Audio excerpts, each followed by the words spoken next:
صحافی نے ان سے پوچھا کہ آپ کی سیکیورٹی بھی تو ہو سکتی ہے جو پیچھا کر رہے ہیں، تو کہنے لگے کہ پتہ نہیں، ان سے پوچھے جو میرے پیچھے آتے ہیں۔ پھر انہوں نے کہا، ان کے وکیل نے کہا کہ لوگ رانا، جو ان کے وکیل ہیں عبداللطیف آفریدی، انہوں نے کہا جناب لوگ رانا شمیم کا پیچھا کر رہے ہیں، انہیں ہراساں کیا جا رہا ہے، اور برطانیہ میں ان کے پوتے کو بھی ہراساں کیا جا رہا ہے، حد ہے ویسے۔ اور پھر کہا جناب کہ وکیل رانا شمیم نے یہ بھی جواب دیا کہ ثاقب نثار سے متعلق آڈیو ویڈیوز کا مجھے علم نہیں، میری رائے یہ ہے کہ اس مسئلے کو زیادہ ہوا نہ دی جائے، اس معاملے کو یہیں روک دیا جائے۔ کیا پاکستان میں توہین عدالت کا یہی مسئلہ ہے؟ باقی مسائل ختم ہو چکے۔ دیکھیے ذرا کس قسم سے، کس چالاکی کے ساتھ وہ اس پہلے سارے معاملے کو انہوں نے پولیٹیسائز کیا، اور اس کے بعد پھر اس سے پولیٹیکل مائلیج حاصل کرنے کی کوشش کی، میڈیا کو ریلیز کیا، اور کیونکہ سیاسی فائدہ وہ حاصل کرنا چاہتے ہیں، اگر انہیں کسی قسم کا کوئی قانونی فائدہ ہو سکتا ہے تو بالکل وہ اس بیان الفی کو لے کر آئیں، اور مریم نواز اور میر شکیل الرحمان جو ہے وہ اس سے جو فائدہ حاصل کریں، اور نواز شریف کو جو ہے وہ اس کیس سے جو ہے وہ بری کروانے کے لیے اس کو استعمال کریں۔ لیکن کیونکہ اس کی کسی قسم کی کوئی قانونی حیثیت ہے نہیں، صرف اور صرف سیاسی فائدہ حاصل کرنا چاہتے تھے، اس لیے اس قسم کے بیانات جو ہے وہ دیتے ہیں اور اس کے بعد پھر بھاگ نکلتے ہیں۔ لیکن مریم نواز اور میر شکیل الرحمان ایک مرتبہ پھر پھنس گئے ہیں، کیونکہ رانا شمیم جو ہے وہ اس وقت ان سے فاصلہ اختیار کرتے ہوئے جو ہے وہ بظاہر نظر آ رہے ہیں، اور مریم نواز اور رانا شمیم جنہوں نے اس کیس سے مریم نواز اور میر شکیل الرحمان جنہوں نے اس کیس سے سیاسی اور صحافتی فائدہ حاصل کرنے کی کوشش کی تھی، وہ ایک مرتبہ پھر جو ہے وہ پھنستے ہوئے نظر آ رہے ہیں۔ اس کے ساتھ ساتھ عدالتی کارروائی جناب اس طرح سے ہوئی کہ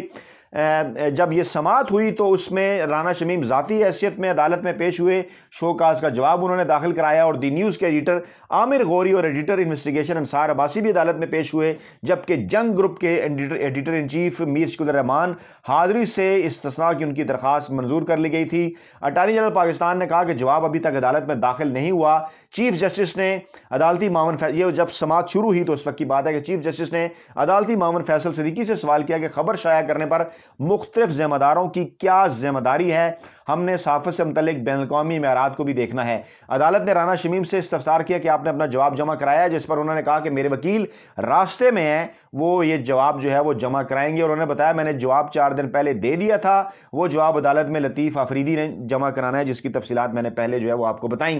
دوران سماعت جسٹس اطہر من اللہ نے یہ بھی کہا کہ ججز پریس کانفرنس نہیں کر سکتے، میں دعوے اور اعتماد سے کہہ سکتا ہوں اس عدالت کے ججز کو کوئی اپروچ نہیں کر سکتا، میرے کسی جج نے کسی کے لیے دروازہ نہیں کھولا، اگر انہوں نے کہیں پر اوریجنل ڈاکومنٹ جمع نہیں کرایا تو وہ عدالت میں پیش کریں، اس کی اجازت نہیں دی جا سکتی کہ عدالت پر عوام کا اعتماد جو ہے وہ ختم کیا جائے، کوئی آزاد جج یہ عذر پیش نہیں کر سکتا کہ اس پر کسی قسم کا کوئی دباؤ تھا، اور اس بیانیے کے ذریعے ہائی کورٹ پر دباؤ ڈالا گیا، اخبار نے خبر شائع کر دی، جج کو فون کر کے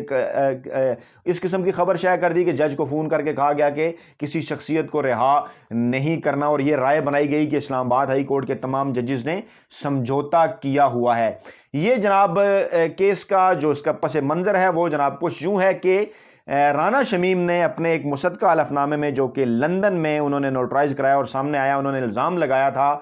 کہ چیف جسٹس ثاقب نثار نے ہائی کورٹ اسلام آباد کے جج کو یہ حکم دیا تھا کہ 2018 کے عام انتخابات سے قبل نواز شریف اور مریم نواز کو ضمانت پر رہا نہ کیا جائے، لیکن اب وہ اس سارے معاملے سے جو ہے وہ بھاگتے ہوئے نظر آ رہے ہیں۔ اس کے ساتھ ساتھ جناب اسلام آباد ہائی کورٹ کی جانب سے یہ بھی کہا گیا ہے کہ اگر اب جو ہے وہ پیر تک اصل بیان الفی نہ پیش کیا گیا تو فرد جرم عائد کی جائے گی، جس بیان الفی کے متعلق وکیل لطیف آفریدی کا اور رانا شمیم کا یہ کہنا ہے کہ وہ لندن میں ان کے پوتے کے پاس محفوظ ہے اور ان کا پوتا انڈر گراؤنڈ چلا گیا ہے، بہانے بنا رہے ہیں۔ اس حوالے سے اسلام آباد ہائی کورٹ نے بڑا حکم جاری کیا اور انہوں نے کہا کہ پیر تک اگر نہ پیش کیا گیا تو فرد جرم جو ہے وہ عائد کر دی جائے گی۔ اس کے ساتھ پیر کیونکہ 13 دسمبر کی تاریخ جو ہے وہ بنتی ہے،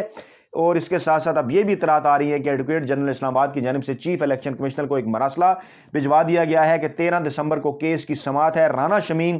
کیونکہ عدالت سے تو بھاگ نکلے ہیں اپنے اس تحریری بیان کی وجہ سے، جو ان کا تحریری بیان بتا رہا ہے، اب وہ یہ بھی خدشہ ہے کہ ملک سے بھی فرار ہو سکتے ہیں، اس لیے ان کا نام جو ہے وہ ECL میں ڈالنے کی کارروائی کی درخواست کرتے ہیں۔ یہ ایڈوکیٹ جنرل نے چیف الیکشن کمیشنر کو مراسلہ لکھا ہے، اور اس طرح سے حکومت نے اس بات کا فیصلہ کر لیا ہے کہ رانا شمیم کا نام کیونکہ وہ ملک سے فرار ہو سکتے ہیں ECL میں ڈالا جائے گا۔ تو جناب یہ ہے تمام تر معاملہ، آج کی تازہ ترین اپڈیٹس۔ اپنا بہت خیال رکھیے گا، دعاؤں میں یاد رکھیے گا، نئی ویڈیو کے ساتھ جلد آپ کی خدمت میں حاضر ہوں گے۔ اللہ نگہبان۔